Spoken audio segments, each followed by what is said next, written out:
All right, welcome once again to this week's episode of It's My Turn Now, where everyone gets an opportunity to express themselves, share with us, let us know what your thoughts are. Sound like we had a some technical difficulties come in on today, but we finally gotten it, and we are able to get you live on here. And so we're apologize for the difficulties, but if you're on here, just let us know that you're here. We are just a little bit late coming on due to is not broadcasting live. We were on here, but for some reason it did not allow us to broadcast live. But we're here live. If you're on here, please let us know that you're on here. Please leave a comment and please share. Let us know that you're on here. Give us a likes. Again, this is Black History Month, and as part of Black History Month, we want to address and focus on Black history in America as well as in the church. And we know there's only one church. There's no black or white church, but churches operate and function differently. Each church has its own culture, and we are aware of Black history. And Black history plays a big part of the church and the church. So glad finally we're on here live. And I'm going to bring our guest on. We have some those who are giving comments already. Again, thank you for coming on. Sorry we came on a little bit late. We were on here, but it wasn't broadcasting. So I'm going to welcome Mr. Kevin Davenport. Kevin Davenport, welcome to It's My Turn Now. It's my turn Now. now. Thank you, because it's always your turn now. So tell us a little about yourself. I'm a lifelong resident, state of Indiana. Most of the time I spend in the city of Indianapolis. Father of three, a church attender and member for basically my whole life since 1970, approximately. Originally at Christ Temple Apostolic, graduate of Purdue University, and I also am the former chairman of the African American History Program of 100 Black Men of Indianapolis. Okay. Mr. Davenport, I've been friends for a number of years.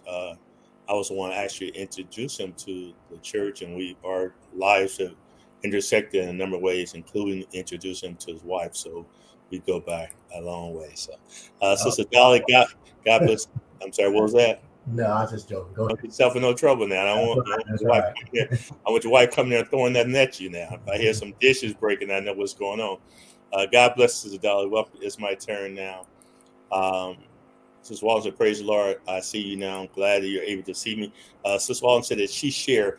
Thank you for sharing. Again, if you don't hear, please share this with your friends. Share it on your page so others will be a good chance to get involved. There goes Patricia Davenport. Said, praise the Lord. That is the wife of our guest. Kevin and I, we talk about, a lot of times we have discussions about history. Um, Again, our lives are intersected. As African American men, we've experienced a number of challenges, not like many other men, but we've experienced a lot of challenges. And I can look back from my teen years, my early years, high school through college, to employment now in retirement, and there have been challenges as a black man in America. There have been some challenges. But before we get into that, Kevin, Mr. Davenport, tell us a little about what you did. You said you worked with the 100 Black Men. Is that correct? Yes, they had a African American History program that was open to anybody in the state of Indiana. We ran it for several years. Generally, the format was we would take an introductory level text, and the kids would be tested over the information in the text. We kind of had set it up like a quiz bowl format, and those that qualified, we would enter them into a national competition in a cup. And usually, we did pretty well at the national level. There's a couple of times we came in second place in national Okay, that competitions. sounds kind of interesting. We don't want to go by it too fast. And they took a test. What was some of the information that they were required to know? Tell us about that.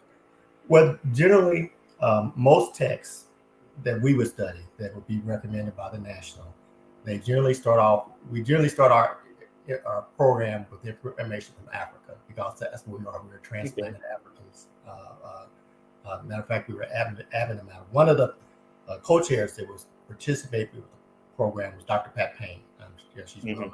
well known in the city of Indianapolis, Right. and she was quite helpful in bringing some things together. But we always start the studies off in Africa. We give them a good uh, Okay, when you say Africa, that's a broad subject. What part of Africa? What? All parts. Of course, we hit Egypt. Egypt is like Greece. As Greece is to Europe, Egypt is to Africa. Okay. You know, it's the prominent civilization, so to speak. But we typically start there. We go to West Africa. We study some of the West African kingdoms, West African civilizations. Then we go on toward the Middle Passage and the slave trade and our experiences here in America primarily. And we take that up to whatever modern day suggests. And it was quite comprehensive. Actually, the primary text for several years was written by Lerone Bennett Jr. Before the Mayflower. It's a classic text, one of the best introductory texts that you will find on African American history. It's been revised several times, and unfortunately now it may be out of print or just in digital format on Amazon. But do you have a copy of that? Excellent. Oh, yes, I do. Good. I'll show it to you right now. Okay. Sounds good.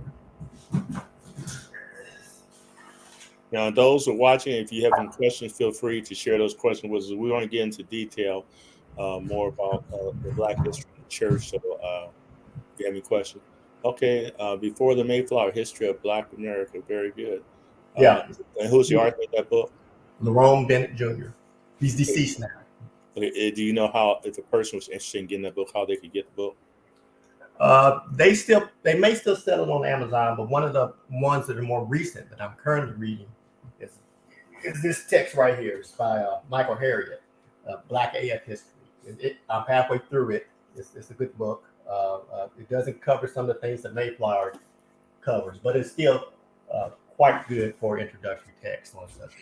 Okay. I guess one of the questions I would ask you is what were your goals? What were you wanting them to accomplish in reading the book? And I say this because as you know, and we talked about it when we deal with Black history, there seems to be an assault on the history of not only our culture, but different other cultures, which in essence is what the U.S. is made of. And sometimes we try to focus on one predominant culture, but it's not just one culture. It's a multicultural country that we live in.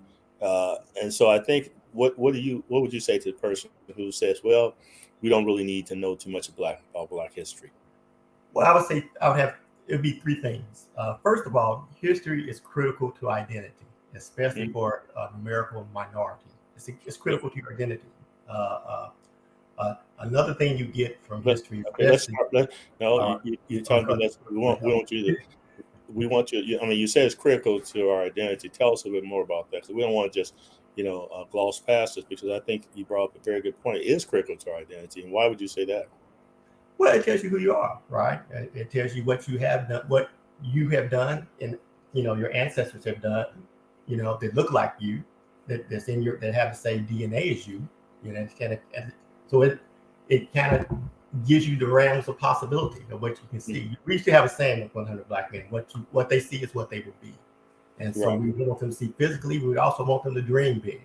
When you study some of the classical African civilizations, especially Egypt, for example, is considered oftentimes one of the original civilizations, where man first learned to study the heavens, or man first conceptualized the concept of God, where man first learned how to farm, where man first wrote paper. I mean, they did some remarkable things, and even now they would have trouble building some of the structures that are actually built in Egypt. And you go to the West African civilizations, you see, for example, Timbuktu, one of the greatest libraries in the world. People, and just a large amount of manuscripts and books to study. All that's in West Africa. But another point is, not because I know it's our show, but we have a saying. Well, actually, Lerone Bennett had a saying. I think he actually got it from Shakespeare. He said, "The past is prologue." In other words, repeat that again. I didn't quite hear you. What'd you say? There's a saying that Lerone Bennett had in Before the Mayflower, and I think he actually got it from Shakespeare. And the saying was, "The past is prologue," which means essentially that the past shows you your current condition. There's a reason why we speak English. It's because what happened in the past. There's a reason we eat the diet that we eat, because of what happened in the past. There's a reason for our condition, because of what has happened in the past. In other words, the past gives you context for your very present that you exist in now. Okay, what would you say, Mr. Davenport, to those people who say, I know there's those who say, well, what does this have to do with the church? There's no Greek or Jew, black or white in the church, bond or free.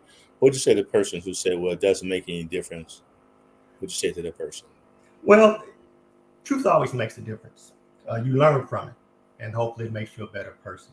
But one of the things, especially with the African American experience in America, it is a unique experience. Mm-hmm. I don't know other people who were forcibly transported from their homeland to another country to be exploited financially, essentially, and endure several hardships for a couple hundred years.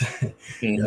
And it's important. And when we look at our condition, for example, I was hearing a statistic just this week, I believe it was. They said that essentially the average African American family has $1 compared to $10 for the average European American family. There's a reason for that. You look at that. We have not been able to, a certain amount of your wealth, for a family is inherited. And when everybody gives, you got 5 generations go before you per se, and all of them gave you X number of dollars. If you were a good steward of it, you will have something to hand down to your kids. But in the African American family, we're really kind of the first or the second generation to actually have something. I remember growing up that you can just get a job at the post office. Was considered an excellent job. I remember specifically my grandmother telling me, when I was a little boy, I wanted to do. I forget what the job I wanted to do, but she said, that's not a good job for a black person, son. My grandma loved me to death. She wouldn't squash my dreams, but she's telling me the truth. At that particular time, that was almost an impossibility for a black person to get a job like that. But those are the things that you need to know about your family, but about your condition and about your people. But like I said, the African American condition is unique because it kind of, in a lot of ways, the African American religious tradition kind of changed Christianity. Because what you have, Pastor Walton, you have kind of like a clash of civilizations. You got European American worship styles, and then you got African worship styles, and the two meet, they form something different. And that's kind of what you have. For example, the African worship style is far more emotional, typically, compared to the European counterparts. I know these are stereotypes, but that's generally how it is. The singing is much more emotional, much more, whole. The preaching style is different, typically between black ministers and white ministers. The subject is quite a bit different, actually, how it's approached. For example, a couple years ago when Obama was president, I think it was Jeremiah Wright, he said some things, and I didn't think too much of it. I think this kind of stuff I hear on a Sunday morning. It's not really nothing far unusual, but a segment of America reacted totally different because apparently they don't get taught that way about the Word of God or the current social condition. Okay, so what I'm hearing you say, Mr. Davenport, also, thank you, Sister Sarah said, praise the Lord, I'm watching. Thank you for watching, Sister. What I'm hearing you say is that it's important to know not only our culture, but white American culture, Hispanic culture, because we cannot really identify even with their worship if we don't know the individuals, if we don't know the history, if we don't know what causes them to respond the way they do. And sometimes I realized, even as a therapist, when I was in school, grad school, I realized that there were therapists that could not relate to African American clients because their culture was different. And so we have to recognize that our culture is different, just same as Hispanic. Now, I remember specifically, Hispanic cultures are close cultures. And so if you were to tell a Hispanic person, say, hey, I'm having problems with my in-law, you say, hey, put the in-laws in place and tell them, hey, you stay out of our business. That's not the Hispanic culture at all. You're going to lose that client because their culture is so intertwined that it's nothing wrong with Hispanic. They're moving in, families moving together, and you may see them 2 or 3 families living in one household because that's their culture. And so I think it's important, what I'm hearing you say is that we have to understand each other's culture if we're going to really get along in society. And our culture is basically compass about what our history. If we don't know the history, then we're not going to be able to really relate. I think that's why, and you and I have talked about. That's why when we're talking about individuals who are saying that, Christine Alicia said, "Praise the Lord." That's why it's important that we must understand our identity. We must identify our culture. It's just like when a person who may be adopted and they don't know anything about the family background. They don't know about their DNA because they don't know about it. But once they find that, they can find out what's the family trace and if there's sickness or anything in the family trait. So when we as African Americans find out about our history, we know we have a great understanding of where we came from. We have a great understanding of what it took us to get there. Like you were saying, your grandmother's told you this is not, Good this job. is a job for you. But learning our history dramatically affects our future. And when someone tries to deprive you of your history and your heritage, they're robbing you, to say that it's not important. So we can talk about that a little bit more, but continue on. Yes, and one other thing I want to add to it, as far as the importance of history, uh, especially in the American context, I think is very current in today's thing. Studying history, especially as an African American, you learn a lot of critical thinking skills. You kind of think, why is this way? You know what I mean? And you can kind of, it just makes you more critical. As a critical learner. You know what I mean? And True. also when you get, as you said, as America becomes more diverse, you start to see, and that's really in a lot of ways one of the strengths of America, in my opinion at least. And Okay. I think personally, God's diverse. He's the one that created diverse environments. Okay. And so when you look at things from a different perspective, you grow as an individual, and those things really cannot be underestimated, and let alone the confidence that it gives you as you move through life. All those things are great lessons to us, I'm saying. I think something else too.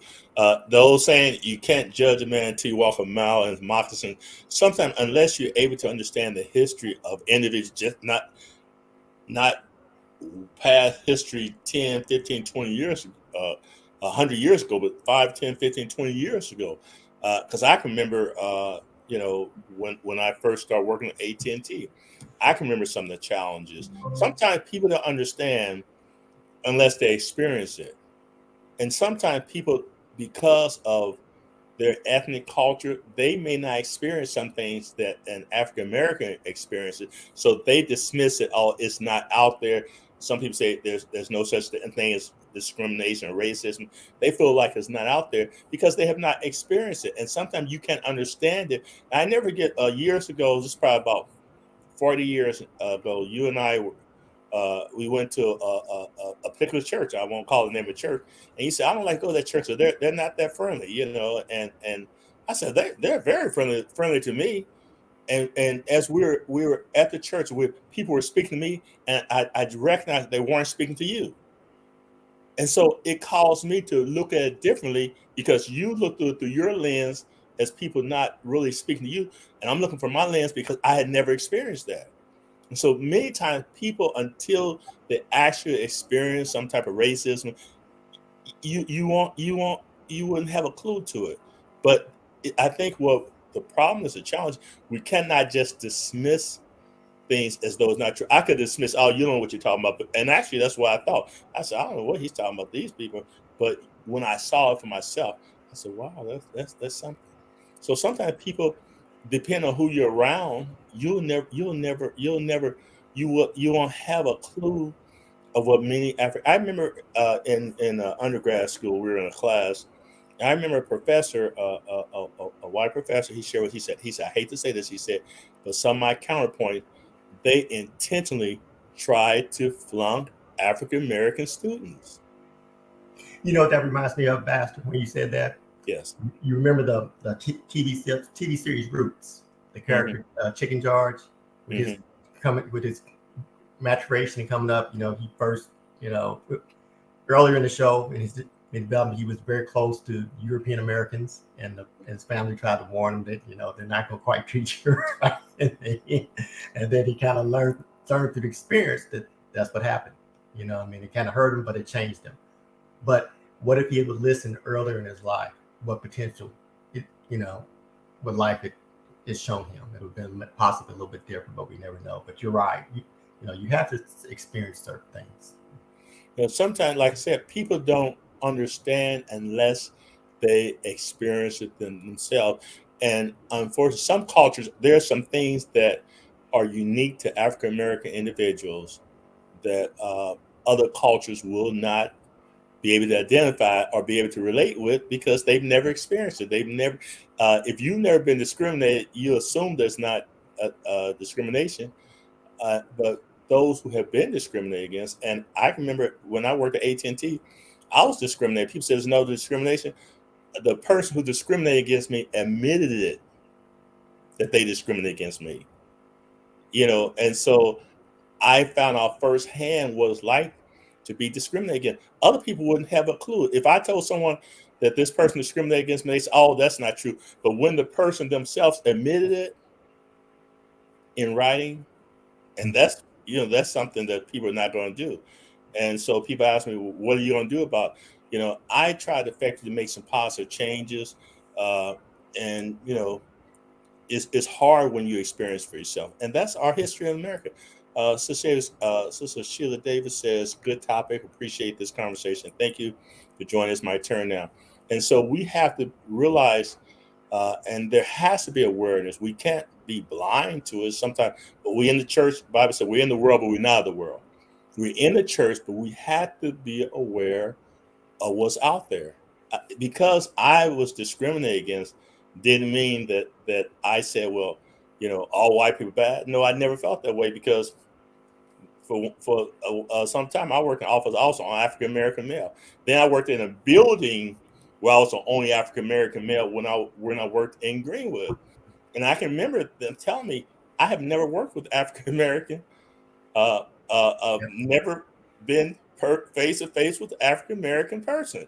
So it was a tremendous responsibility for me because they judged other African Americans by the way I carried myself. Unfortunately, there are some people, if you judge by me, you may get positive, but you judge by somebody who's been hurt or wounded or just have issues, and you say, well, all African Americans just crazy. You might meet one that because there's plenty of them out there in culture.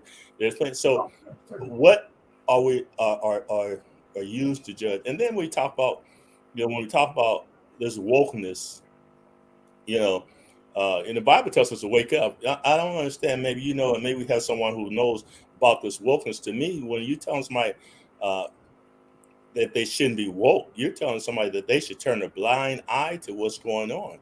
And the Bible said we're not ignorant concerning devil's devices. We should not be ignorant, but we should be aware. We should be wise.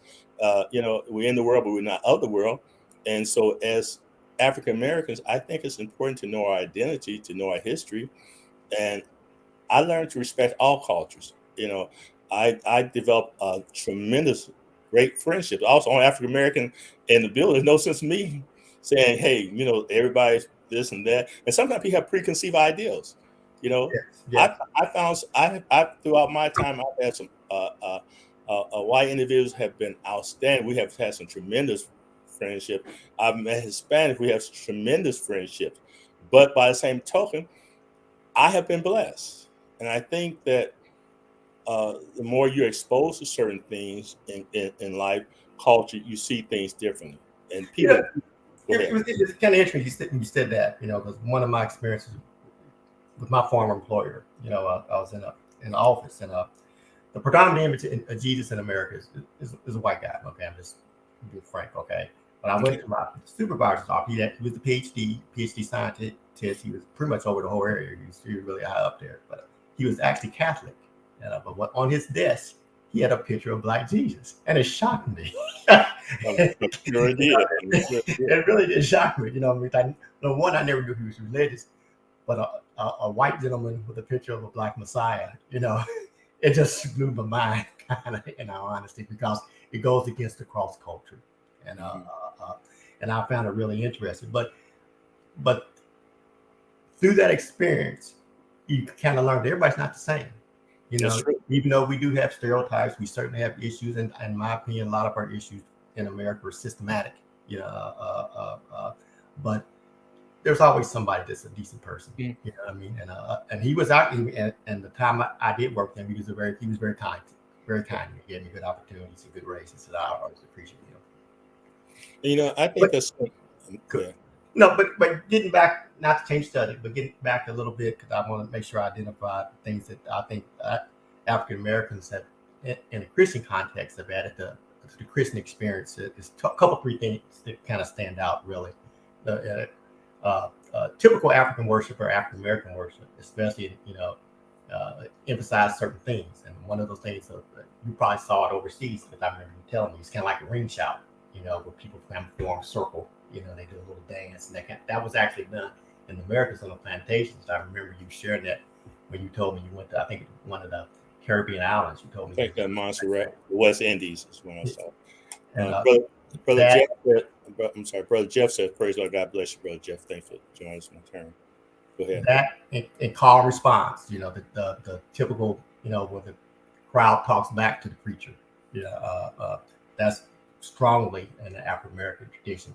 Where preaching is far more emotional. And I'm gonna share a picture with you.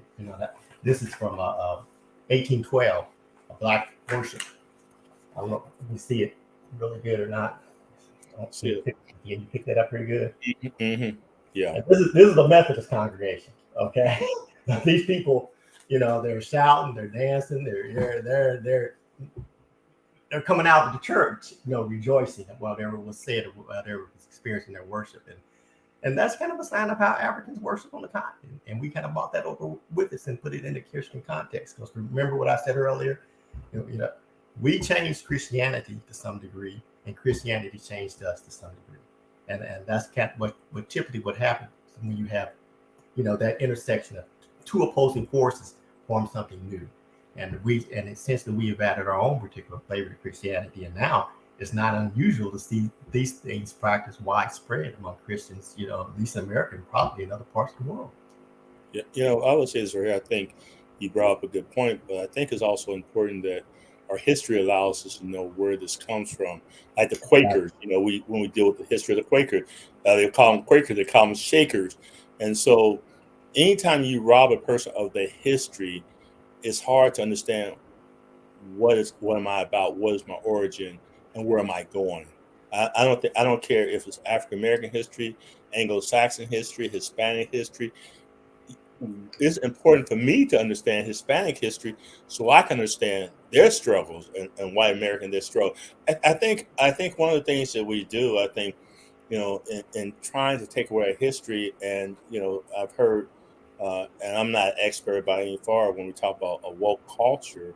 I think anytime you tell a person to turn a blind eye to anything or to not acknowledge, even if I have flaws as an individual, I would be foolish to not acknowledge my flaws and faults, and wonder where my negative thought patterns come or where they come from, because I can't grow. And sometimes people say, well, we don't want people to be offended. What in the world, what kind of history can you teach in this country where somebody's not going to be offended?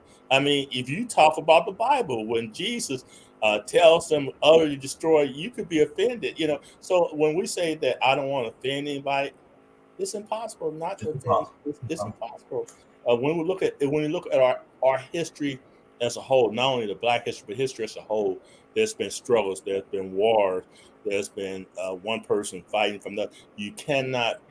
I think I don't understand how we feel comfortable saying that. We want to deny the history because somebody's not going to be hurt. Somebody's going to be hurt.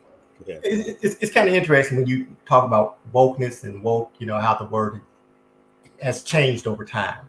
For example, it's totally redefined. It's actually kind of been totally redefined. If you said that word in the mid 1900s to a Black American, the woke means you're politically in the Black community. It means you're informed, you're educated, you're conscious of social justice, racial inequality.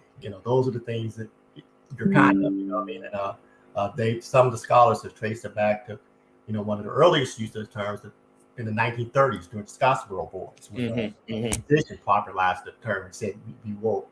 He's telling the people, because of the time, because these kids were charged with raping a couple white women and actually were found innocent. Be aware of racial violence, you know.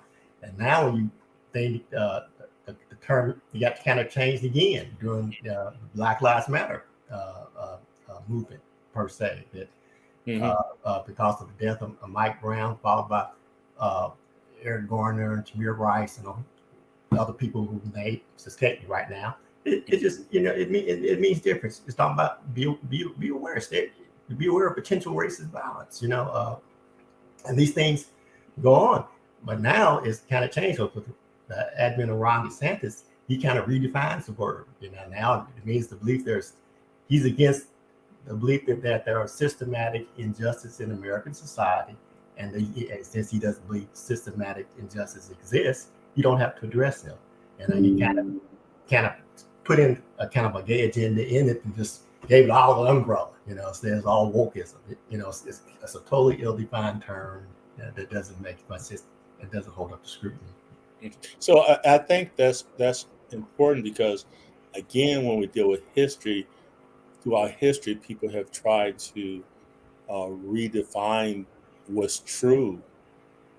And if we don't know our history, then we will not be able to accurately know what's right and what's wrong. I mean, you know, we used to call it hocus pocus. Now you see it, now you don't. You know, how, you know, you're going to make someone believe something that's not true, you know, and it seems like we're in a culture now, if you tell a lie for so long, people are going to accept it, you know, and really it's biblical. Biblical said that they'll receive a lie rather than the truth, you know. And so we have to be very careful when we're dealing with our history, because one thing my history tells me that where am I going when we look at civilization, when we look at sin, if we look at the sin factor, when people begin to turn from God and that's our history. And the judgment of God, we take out away history, are we going to take away the judgment of God when people sin against God, when people turn their backs from God, when people become reprobate? You know, I'm often reminded in the Bible when they say, and I have a hard time understanding that, but during the past, when they said, give us Barabbas, a murderer, rather than Jesus, I'm thinking in my mind, what could a person be thinking of that say, I'd rather have a murderer than a man who healed people? Did you forget your history? Did you forget what happened? Did you forget Barabbas's history? What is the consciousness of these people? Where's their heart at? And so when we deal with the Black history, when we deal with history, we can easily connect it to the church. And there are those who say, well, you know, we just saved and we Christians, so we shouldn't have to deal with that. But it affects everybody, where you can turn a deaf ear to it. But you know what's old saying? If you don't know the history, you're gonna repeat. You're gonna repeat the failures of the past. You know? Yeah, exactly. The past is prologue, like I said earlier. You know, it actually comes predictive. For example, we're talking about wokeness. Okay, let's break that down a little bit more. You know, for example, Ron DeSantis, he's implemented policies in schools that restrict the topics of race, oppression, gender, and sexual orientation in the classroom. In other words, they're not supposed to talk about this. And we think, you know, and we all know about the burning of the books and this sort of thing. And but when you really look at it, you know what it kind of reminds me of. You know, this belief system, and also, you know, they're taking out AP courses in high school and college. You can't even teach about it. Matter of fact, they got a law pending now that someone submitted that, you know, you can't even use the word, you can't even say somebody's racist anymore. You're liable to get sued. You know, that's pending in Florida. You know, in other words, you know, there's no diversity of thought. You know, it's the way we want it, and we're gonna teach history as myth. But the point I'm trying to make is, the whole woke the use of the word woke by some people in America, when they use it as a pejorative, reminds you of what? Reminds you kind of like the Tea Party, right? Mm-hmm. And then before that, who was it? It was the moral majority. And before that, who was it? It was just the people believing Jim Crow, like George Wallace. And you can go on and on and on about. In other words, history becomes predictive once you understand it. That's what one of the great lessons of history. John Henry Clark used to say, history is like a clock. It tells you where you've been and also going to tell you where you're going once you start connecting those dots. because there's nothing new under the sun. It just changes form and labels. And these things get recycled, at least in the best in the American context, every 5, 10, 15 years, you see the same movement with a new name, supported by the same people with the same attitude. And also, if we don't know our history, I remember coming up. God bless you, brother Keith Hughes. He said, "Praise the Lord, Bishop. God bless you." When I was coming up, I remember they said, "Get your education. You need your education because there was a time when we couldn't get our education. There's time when we couldn't read, and so what happens is that if we don't know that, then we take for granted, and those things we take for granted, we don't value, and so over a period of time, it erodes our desire uh, to learn and to be educated, taken for granted, but it's eroding, and now it's not important till we get to the point where now we are so far behind because and we may not be able to catch up with that because we're so far behind that and so we have to understand it's important. Our history is important, and we have to realize the relevance in the church. Let me ask you a question. And there may be someone on here. If you're on here, please share with us. If you come on later on, uh, what should be taught? What role should a church play when it comes to the Black history? Or is there no place for that? I'm going to ask you that. You asking them or you asking me? I'm asking you, or if someone, I'm asking you in particular. You're the guest, so I'm going to ask you. But I'm going to say if there's someone here that wants to give a comment or tell us what your thoughts are, or someone comes on later, but because Okay. I'm sure there's someone on here that's watching said, we talking about being saved and sanctified. I don't need to know about Black history, ain't no black and white. But is there importance? Is there a relevance? Is there a need to address that in the church, or should we just, I, gloss I, over it? I think it is. For example, when you look at again, the African American church history is kind of unique. It started off different. It's different even today, but historically, African American churches have always participated in educating youth about whatever the subject was. For example, AME Church was very prominent, as far as meeting the needs of people. For example, Richard Allen is the AME bishop. He kind of started really the black churches in America. He was kind of the initial person. History records he was the most powerful black man of his time. A little preacher. This guy he started first independent black institutions. Again, a preacher. Literacy programs, a preacher. Fed the hungry, a preacher. Helped newly freed slaves get established, a preacher. I can go on and on and on. The school, a lot of the schools were held in churches. As a matter of fact, a lot of the HBCUs have, black church beginnings. Also, It really is amazing. And this man is, one author said he's up there with the apostles. Also Richard Allen. He really was a pivotal figure in black church history.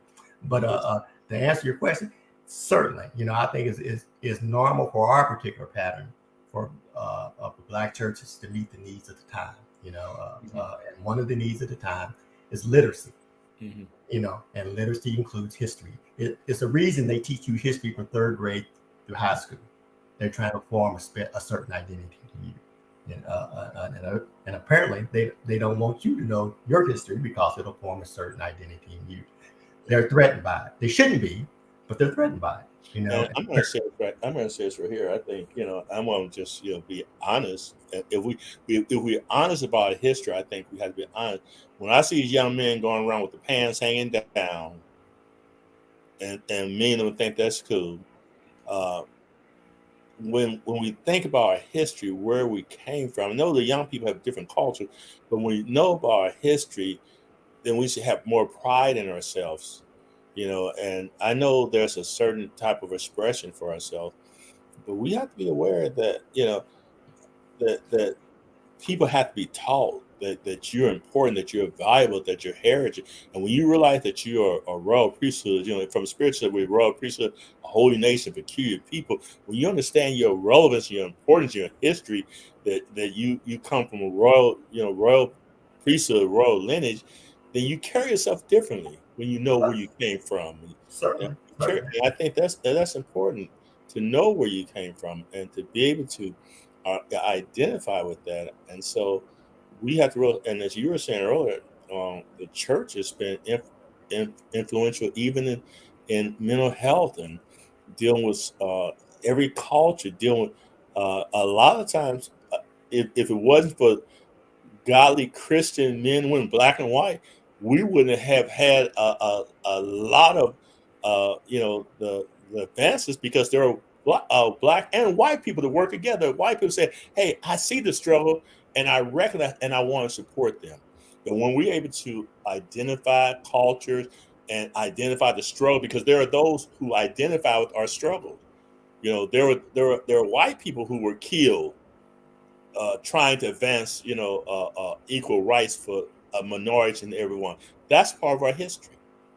And so, I mean, that is our history. So we have to be aware of that, and we can't hide from it. It's our history. And so, our history tells us that when you look at biblical history, as a preacher, as biblical history, when we look at the church, Jesus gave us commission.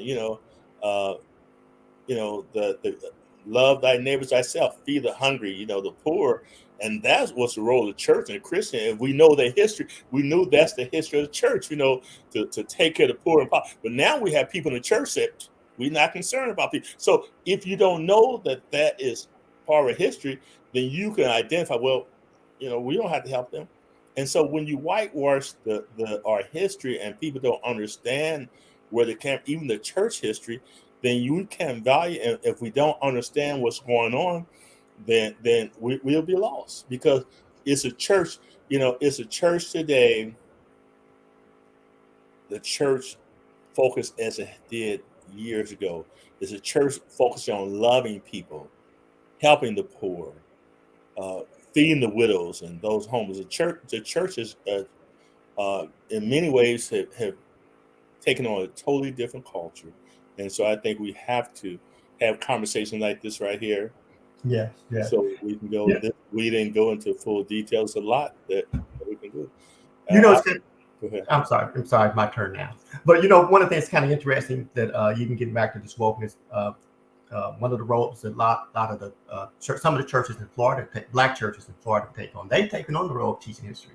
From what I read, they got some type of program they got where they said, if you want to teach our kids history, we'll teach them. They're standing up. They're doing the job. They're doing the hard work. You know what I mean? And they should be encouraged any way they can. But that's a great example, a contemporary example, about the black church standing up. It really is interesting, because when you look at the development of black people in America, when they came over, they were taught basically they're subhuman. They had no souls. That's what they were taught. They were taught, obey your master. It's in the Bible, right? They're taught these things, but they had a different concept of God in themselves. They were critical thinkers, and they knew possibly some of the stories that their mothers and fathers had told them down the line about God and about spirituality, and they found ways to worship God and stuff. They emphasize a different God, the God who saved the oppressed, the God who freed the Israelites from Egypt. They have a totally different interpretation from the same Bible. Sometimes you get Christians who are not balanced in their theology, whether purposely or unpurposely, and then they'll teach dogma that's not necessarily, to your advantage. And then that's why I firmly think, as I study the Bible, and then I think of the history of the black church in America, one thing that it kind of defines it, because our condition is being, in a lot of ways, an oppressed people. The Bible is really kind of a message to the oppressed. If you really look at it correctly, there certainly can be interpreted in that context. And that's why I think the message of the black church historically has interpreted that way. And that's why I said earlier, listen to Jeremiah Johnson during Obama's time. Right. Yeah, I'm sorry. Thank you. It didn't surprise me one bit. It didn't bother me one bit. I'm used to sharp preaching. I don't know how much more time you got, but one of the things that I appreciate, again, getting back to Richard Allen, the founder of the AME Church, he was born a slave, and what happened, a white preacher, a Methodist preacher, he was, I guess he was kind of like a traveling preacher, just stops over and throw up a sermon or something. But anyway, he was preaching a message, and the slave owner, heard the message, and he got convicted because the Methodists at that time was kind of like a holiness, organization. They were strict. They were connected to John Wesley, and his heart got pricked that he shouldn't own slaves because of the message that preacher. That preacher helped him. He did his job, white or black, but he was a white guy. And he said, so he didn't free him. He said, what he told Richard Allen, he said, "I'll let you buy your freedom." Now that's kind of hard for a slave to do, obviously, but at least he had some type of opportunity. And the price was set at $2,000. You know what I mean? And by today's standard, that's roughly, was in modern terms, that's roughly $36,000. Instead, Richard Allen worked for about 5 years getting that money, but he got that money to death and he bought his freedom. It says a lot about Richard Allen's character. But those are rich stories. They should be told. What I mean? That help you see, the critical thinking that is involved in humankind and human man, the different ways to approach God and to worship God, the different experiences that God has given humankind that certainly you can see God in something like that. You know what I mean? And it really is a rich story that should be told. And I said history is one of my favorites. So I love it. This is inspiring. I think we do a big injustice, and we can be so spiritual, as we say, so heavenly minded that we know earthly good, and we have to deal with the reality of life and tell the truth, the whole truth, and cover. This is part of our history. There's been discrimination throughout the Bible. The scribes, the Pharisees, the Sadducees, Samaritans. This is nothing new. But our history of the Bible, are we going to shut down the history of the Bible? And back in the day, they didn't want you to read the Bible, right? Right. I mean, that's the truth. They didn't want you to read the Bible, or didn't want you to learn how to read. Exactly, even more so. Exactly. And if we don't acknowledge that part of history, and we can go back, because you can erode the progress that you made when people don't value read. And see, some people today don't value education. I remember when we were coming up, there were a lot of young people our age, 15, 16, dropped out of school because they didn't value. But some of us went on to further education. It was hard. It was a struggle, but we went on to further education because we realized someone had told us our history, the value. You need to know, you need to be educated. People can take advantage of it. When you're not educated, you unlearn, people will take advantage of you, and so knowledge is power. Exactly. Knowledge of the history is power. Exactly. Know where you came from so you can know where you're going. And so even in the church needs to know the history. Well, you don't have to say black or white, but the church needs to know the history of where they came from, because even from a spiritual standpoint, a lot of us look at a lot of young people, and I say this right here, I had this conversation with someone, we have so many talented young preachers. They're talented, they're gifted, but it's their anointing. And so we think because a person's charismatic and they're talented and gifted, that doesn't equate to anointing. But if you have not seen it, if someone didn't tell you about the past, if somebody didn't tell you how God moved in the church before, how the anointed Shekinah glory, those are things we heard, and those are things we strove for because we had heard about. You can't strive for what you have not heard about. You cannot strive for what you have not seen. And so that's why it's important in the church. If I was at church right now, I say, can I get amen? Mm-hmm. When you do get in trouble, you do think about those stories in history. For example, he was running. Might think about Harriet Tubman. Went down south, and freed thousands. She said it could have freed thousands more if they knew they was enslaved. Right. You think about the hardness and the resolution of a Richard Allen, who worked 5 years for his freedom. You think about even the courage of some of the people that led some of those black slave revolts, like Gabriel Prosser or Denmark Vesey or Nat Turner, or a host of other people. Most of those people were preachers. You think about those things, and you can get some inspiration from it. Or even the Haitian Revolution, you can get some inspiration from those experiences as a black Christian. Or those things are inspiring, and you should know about those things, because if you can see it, you can be it. That's the slogan. Right. So us preachers have a responsibility to make a difference, in church. And we're gonna wrap up. We actually run out of time, but to those people who say that why there's some there and unfortunately there's probably some people may say, why do we need a Black History Month? People say, well, it's the shortest month of the year, and it is the shortest month. We get extra day. This is a leap year, right? So we do get extra day this year, but it's the shortest month. For those who say, why do we even, because there are people, I'm sure there's people who are saying that, why do we even need Black History Month? I'm gonna let you answer that question, and we're gonna about ready to wrap it up. You know, I would agree. We don't need a Black History Month. We need a Black History Year.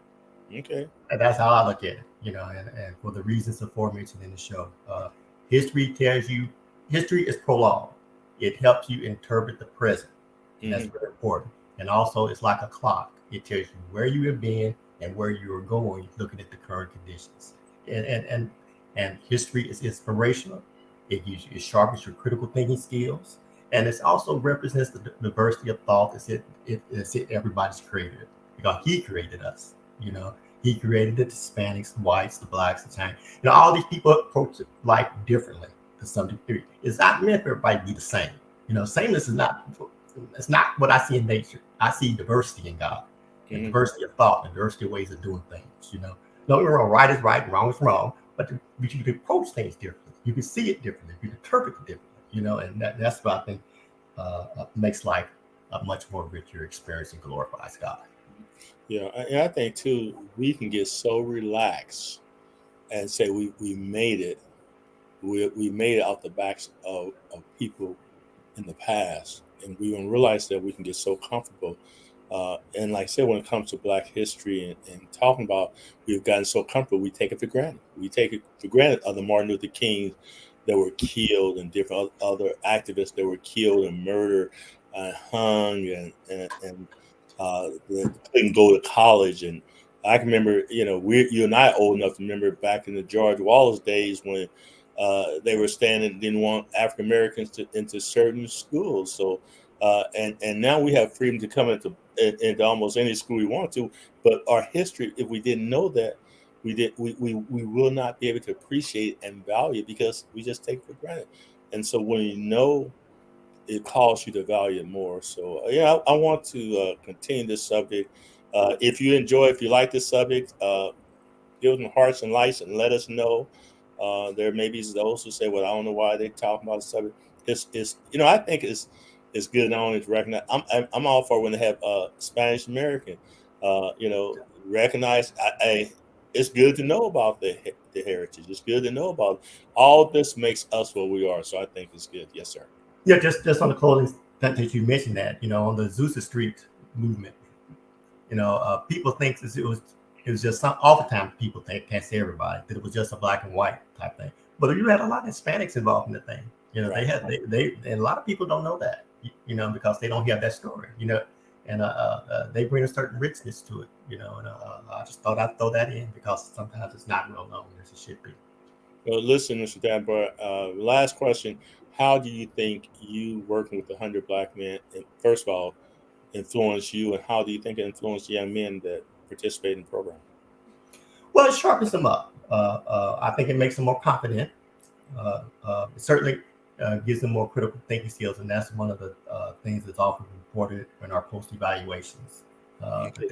When you say critical thinking skills, and most people know what you mean when you say critical, for someone who may not completely understand, tell us what you mean when you say critical thinking skills. Well, you can look at things surface, or you can look at things a little bit deeper. For example, to learn anything, you really have to know the history of a thing. If you want to learn about police, study the history of the police. You want to know about Fortune 500 companies, study the history of that Fortune 500 company. You want to study, weather. You study the history of weather. History is something you really have to understand the thing, understand the purpose. What was it designed to do, and does it do that effectively? Because most of these kind of trying to stay true to their original point. They always measure themselves by their original starting point.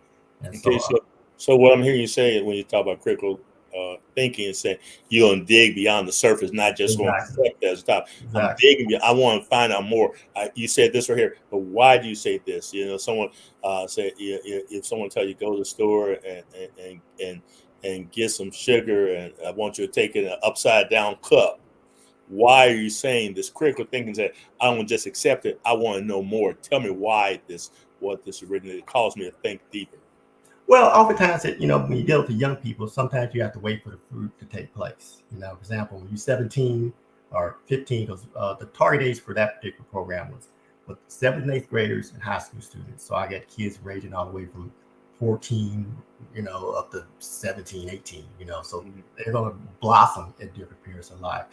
But what our thought was and our belief was, and what they're going to walk proud, and those critical thinking skills will manifest themselves as they continue to develop themselves to life. Because as you know, as a therapist at 17, 18, you're not mature. You're still learning, and so we gave them some tools that they can use as they continue to mature in life. Very good, very good. Well, thank you. I'd like to have you back on again another time. If there's something that you want to hear, those who are listening want to hear a subject, please inbox me. Let me know. If you enjoy the program, let me know that. If there's some discussion, I do want to. I'm working on getting some other individuals on here for Black History Month, and hope we can get them. We're working on it.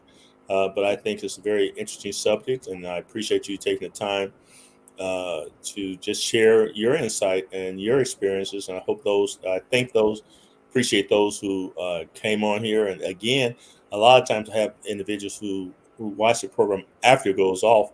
So if you have a comment or question after it's gone off, feel free to share your comment and question. Black history is everybody's history. It's not, which includes the church, and we can't divest ourselves as a church. Even if you are predominantly white church, it's still Black historical aspect to it. You cannot separate. There's, as we say, there's not a Black church and a white church, but there are cultural differences that each has. And so, if you want to be honest, you can say there's not a Black church, and there's not. But there are different characteristics. Sometimes men in the African American church are more emotional. Some folks feel like, well, we don't have to be emotional. That's up to you. There's some churches that are more calm and more relaxed, and then there's some who say, well, if you're really in the spirit, you show some emotion. Sometimes it's all it's relevant to your experiences, and then too your individual experience and your history, your immediate history. When you got something to shout and praise God for, it's going to make you more emotional. That's because of your individual history. It's going to cause you to want to get more emotional.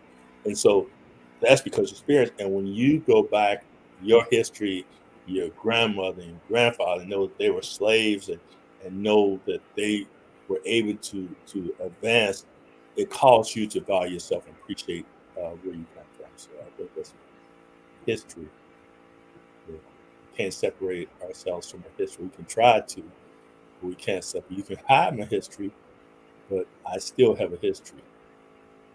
It may be hidden from, but I still have a history. Right. And without knowing my history, there's going to be a certain element of me that's going to be lost. It's going to be missing, and it's going to be to my disadvantage not to know my history.